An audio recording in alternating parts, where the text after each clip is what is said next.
It's Stay Awake with John Thomas Hill on RSN Radio. All right, welcome to the show, ladies and gentlemen. Well, it's been kind of a rough weekend for me because I've been really down with a stomach virus that has, well, it's really bothered me greatly, and I went into work yesterday very briefly, and I had to come back home because I got nauseous and got very woozy. It was one of those situations where if I stayed, I'd have passed out or puked and passed out and all this, so there was no way I could make it. I came home, puked, went to bed, and I really was, my head was swimming and all that.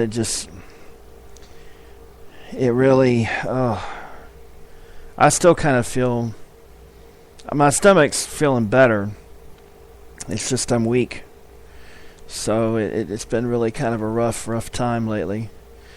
The show's not been on the last couple of weeks because, frankly, I've not really had a lot to talk about that really provoked me to talk, but I figured I'd at least come on here and let you know some of my thoughts about what's going on. I'm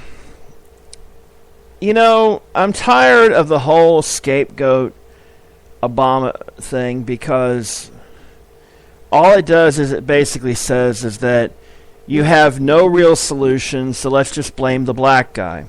Let's just pin everything on him. The whole IRS deal, well, a lot of these charities that were supposedly, quote-unquote, unfairly targeted were charities that, quite frankly, I don't know if they really deserved to have the tax-exempt status to begin with.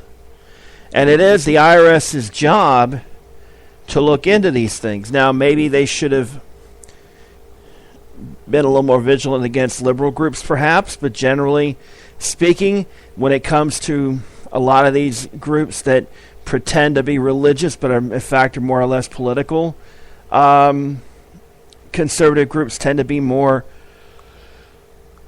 along those lines. Because generally liberal religious groups tend to be feeding the poor, helping the homeless, and doing things that, that Jesus actually wants you to do, and not lobbying Congress for some political agenda that's basically a smokescreen. But anyhow, I've become so disgusted with politics. To be honest with you, the last couple of weeks I've not really paid that much attention to the news, except for the big stories like the tornadoes and such.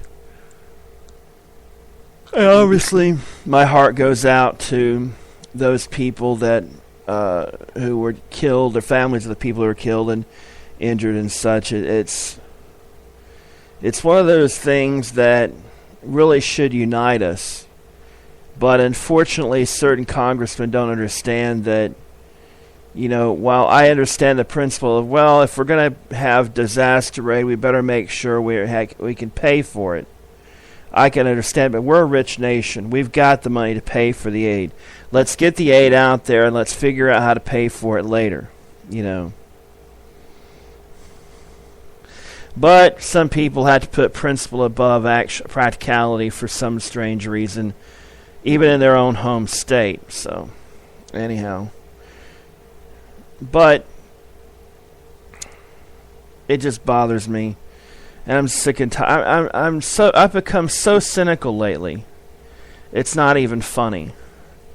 I think a lot of it is the fact that I'm just tired of stupid people, and there's so many stupid people out there. Excuse me. I'm sorry. It's been one of those days. One of those last 2 or 3 days. I've really been very, very exhausted because of this damned virus I've had. But frankly, I just wanted to get on here to kind of give my thoughts on it. The Hornets are going to be back in Charlotte. I think it's a very good move for the Bobcats to change their name back to the Hornets. Actually, they're not changing it back to the Hornets. They're actually gaining the name that the New Orleans, formerly the New Orleans Hornets, are giving up. I think it's a good move because it basically means that the fans will feel more belonging to the team. And if you can just get butts in seats, and that gives you a chance to re-energize the community. And I think they should, quite honestly, have a few retro nights, bring back the old uniforms. It's one of those things, I don't really think Michael Jordan really wanted to do this. I think he really was forced by the fact that the people simply hated the name Bobcats. I mean, Robert Johnson will always be credited for bringing basketball back to Charlotte, but the egotistical name that he put for the team was rather stupid. Bobcats is a really dumb name, and the Charlotte people never liked it, and you have to have sort of it's like calling the New York Yankees the New York Bullfrogs. Are bullfrogs common in New York? Not really. It's a generic name. It's a high school name. I don't think many colleges have Bobcats as a nickname, It's like calling a pro football team the Tigers. There are so many college football teams named the Tigers. You're going to get it's ridiculous to even call it the Tigers. It's just me. But I'm glad to see the Panthers or I should say the Hornets are back. The Panthers, I think, will benefit from this in a sense because it's getting back to the good old days, the feeling, and the Panthers, I think, are a team that, if they can just get some help in the secondary, they could be a very dangerous team in the future. This could be their year to really break out, make it to the playoffs, and shock some people. I'm not saying they're going to go to the Super Bowl or anything like that, but I think this could be the year that they surprise some people. And I would love to see the Panthers make a good playoff run, maybe win the wild card game and go to the divisional, and maybe shock some people, go to the championship game. I still think the two best teams right now in the AFC are still San Francisco and Atlanta right now. Green Bay is close behind. But it's one of those things. It's still too early for football season. And, the playoffs, the NBA playoffs are going on. The Heat and the Pacers have gone 7. There's a lot of question marks going on with the Heat right now, but it's the Heat. There's going to be drama there. They got so much pressure on them. I think they're going to win Game 7. I think that they will win the NBA Finals again because I think in the end they have more in the tank than the Spurs do. It will not be an easy series, but the Heat have home field advantage throughout the playoffs, and they will run the Spurs off the court, in my opinion. And I think it's going to be the Heat winning back-to-back championships. I'm not actually thrilled about that. I'm not a Heat fan. I'm not a Heat basher. It's just one of those things that, it's sad, really, because now all of a sudden you're starting hearing rumors that next year may be the last year that LeBron James is in a Heat uniform. He may be going back to the Cavaliers. Now, is that wishful thinking on the part of Cavs fans? Why would you want to go back? This is a guy, you burnt his uniform in effigy. And all of a sudden you're forgiving him? You know. And I said at the time I thought it was a bad move. I still think it's a bad move for him to go to Miami. I mean, you know, the thing about super teams is they get a lot of super pressure. You know, it's like with the Lakers this past year, everybody was thinking they're going to be the super team, and what happened? Nash was hurt. Kobe was banged up a bit until he finally went out with his Achilles tendon injury. He didn't get along with Dwight Howard. There's a lot of tension.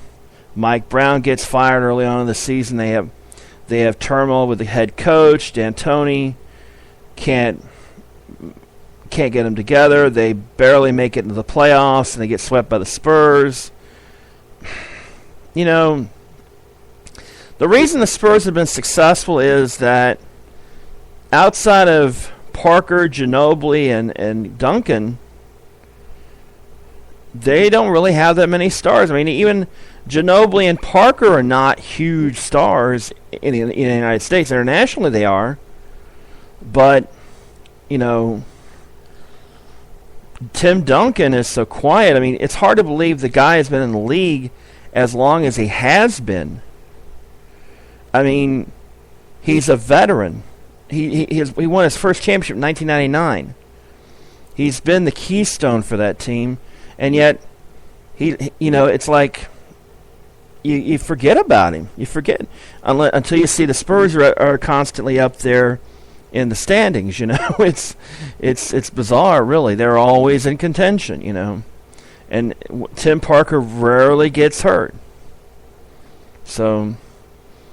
It's one of those amazing things about the sports world. Now, let me put it to you this way: when it comes to this college football playoff that's coming up, not this coming season, but the season after, we're already starting to hear some people going, you know, it's great we have a 14 playoff, but wouldn't it be fun to have 8? The AD of Texas, the athletic director of Texas University, is already starting to talk about an 18 playoff. I said it before, and I'll say it again. The bowl system is dying. Nobody gives a damn about 3/4 of the bowls that are out there. The only teams that people that do are either the teams involved or the people who live nearby the bowl. You know, the Sun Bowl's a big deal in El Paso. And the teams that play in it, yeah, for that season it's a big bowl, but half the time it's sort of like, we had a halfway decent season, we didn't really do so hot, but we are in a bowl game anyway. Let's just go down to El Paso, and people don't realize that El Paso is up in the mountains, and half the time it's cold. You know,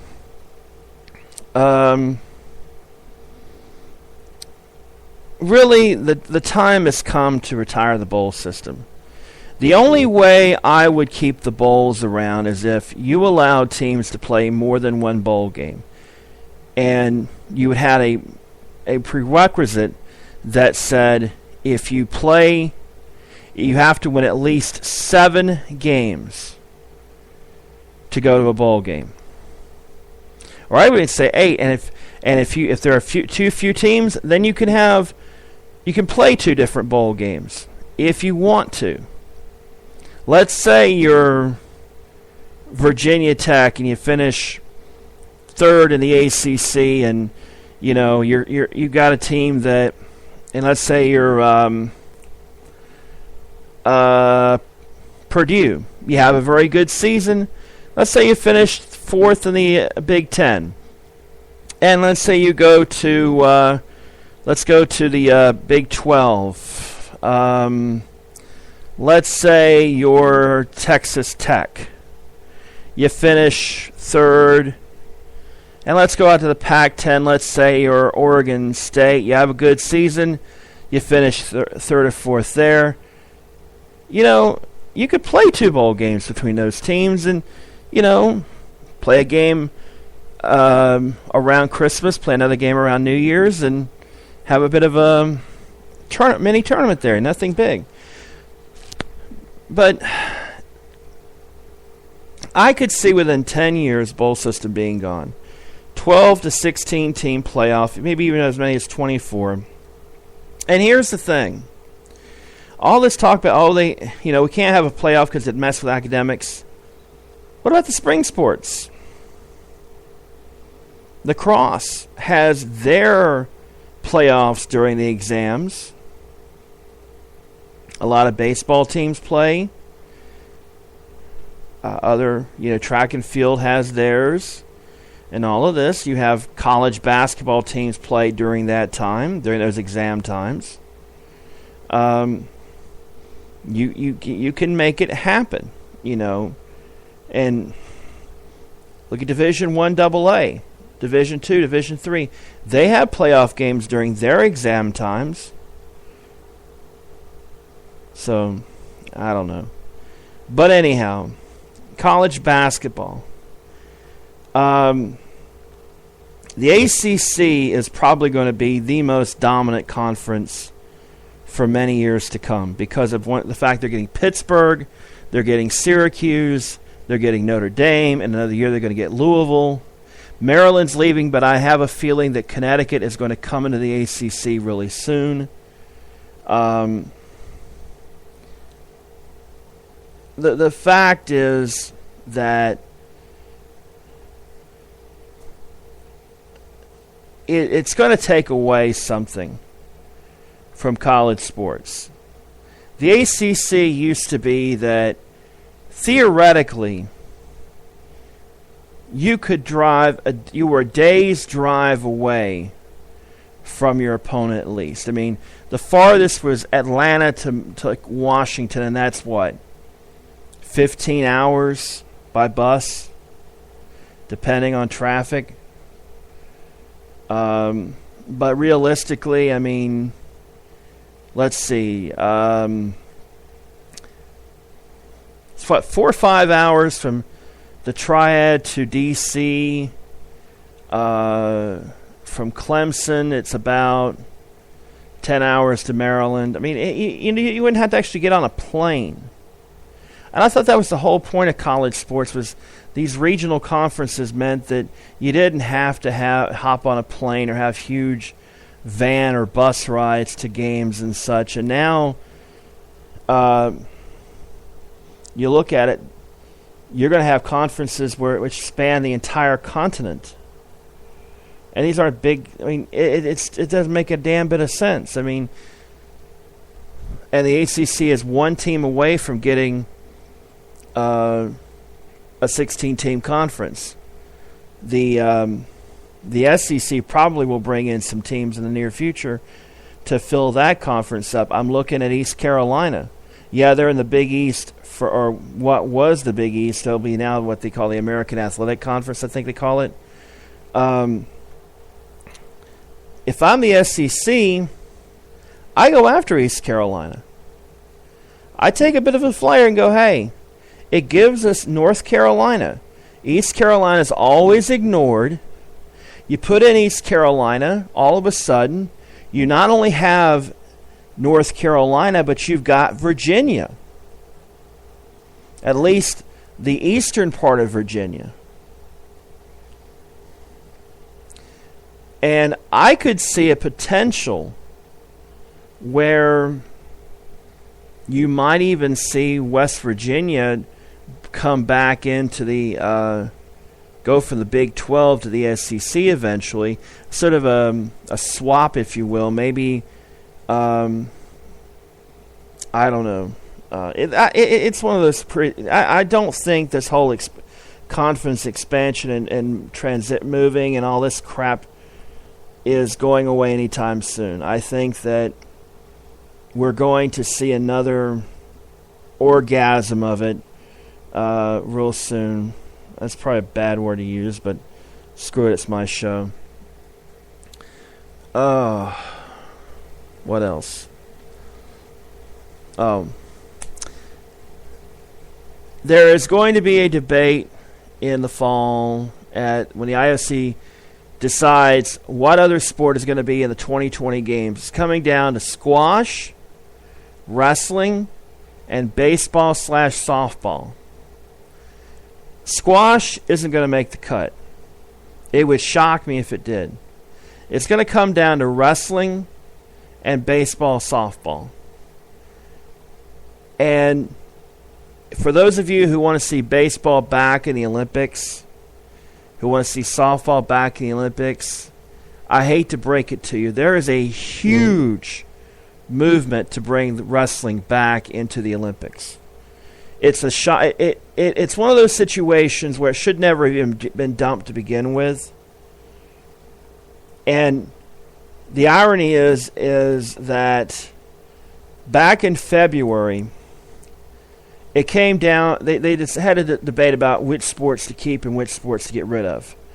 And stunningly, wrestling was one of those sports they voted to get rid of. You would think modern pentathlon would be the one, but somehow or another, modern pentathlon found a way to get just enough support to stay in. Wrestling's governing body thought, we're safe. Turns out you weren't. And now all of a sudden they're panicking. Because, wrestling is one of those sports that pretty much has been around since the beginning of time. And pretty much every nation has some sort of wrestling team. It may not be that great, but it's a great equalizer.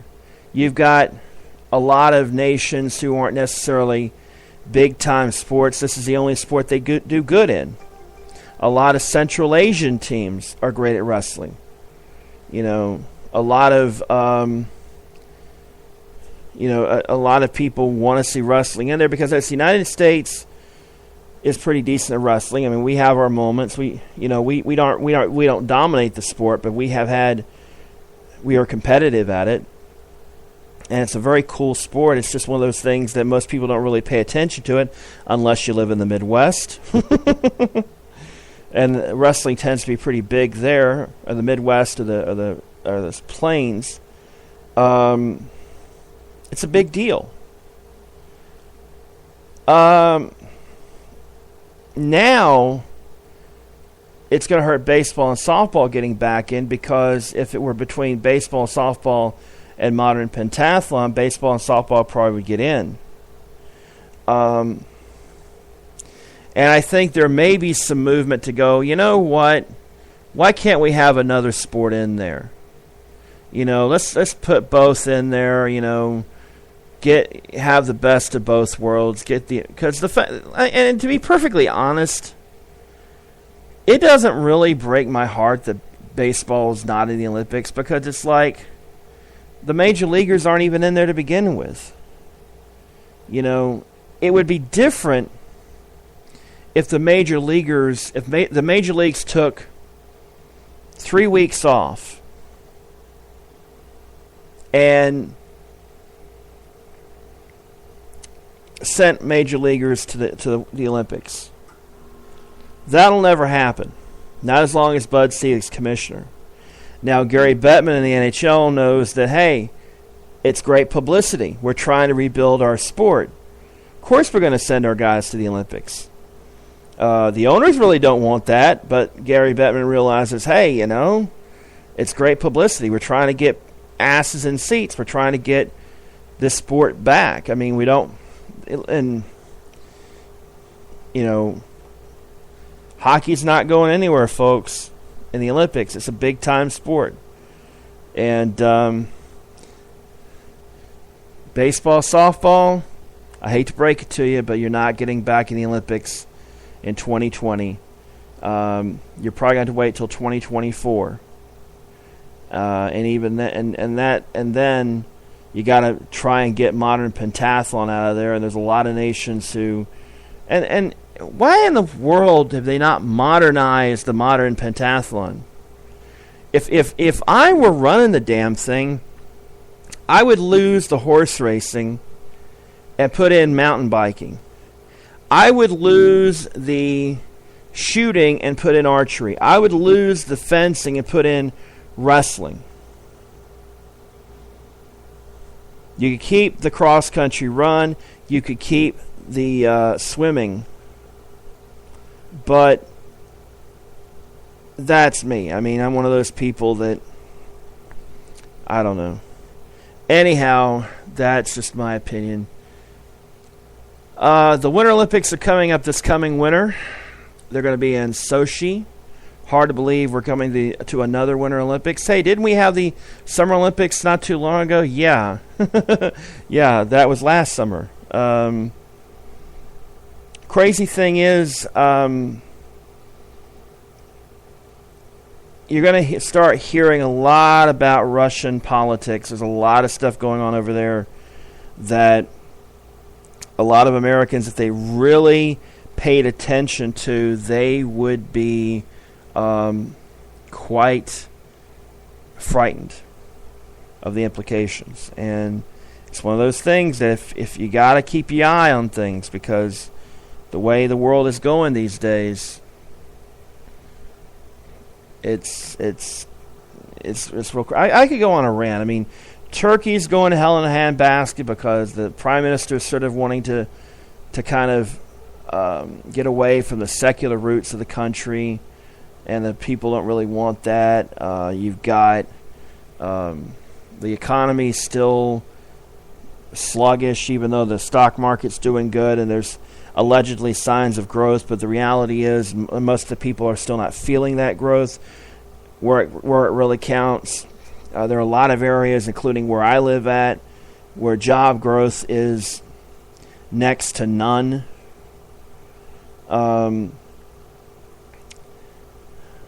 But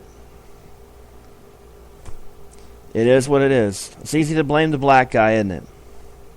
It's easy just to blame him and not realize that Congress ain't doing squat. They won't even bother working with him because, hey, if we work with him, you know, that's going to anger people who go, we don't like this guy. And what are you going to impeach him for? I hear people impeach him. For what? For what? Oh, the Fast and Furious scandal? If we didn't impeach Bush for the wars he conducted, then we shouldn't impeach Obama. You don't like the guy, fine. Impeachment is one of those things that has to be high crimes and high crimes and treason, essentially. Last I checked, he hadn't betrayed the country. He was a Native American. He's a Native American, not Native. He's not Indian, of course, or our version of Indian, but he was born in this country. He was born in Hawaii. So enough already, you folks. Enough. He's one of us. He's legit. You just don't like the fact that he won twice with majority votes, I might add. And the only reason you kept Congress was because of gerrymandering in 2010. And that's a bit of truth for you. All right, I got to go. You folks have a great week ahead. Take it easy. Good night, good luck, and may the good news be yours.